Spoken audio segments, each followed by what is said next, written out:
Í næsta landsbyggðarlatti ræða Eva Pandóra Baldursdóttir, Sveinn Arnarsson, Greta Bergrún Jóhannesdóttir og Þóroddur Bjarnason jafnréttismál og hvernig kynjajafnrétti mikilvægt byggðamál.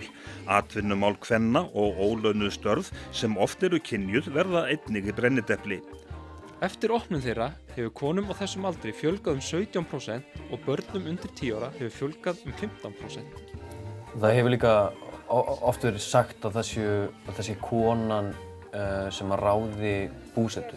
Hverju felst drusluskömmin og er hún að leggjast meira á konur en karlar? Þá þarftu svolítið að meta, viltu eiga von á barni þegar það fer til veðri hvort þú kemst að fæðingardeild? Jafnrétti kynjanna að mínum að eitt stærsta byggða þróunarmálið sem við getum verið að fjalla sko.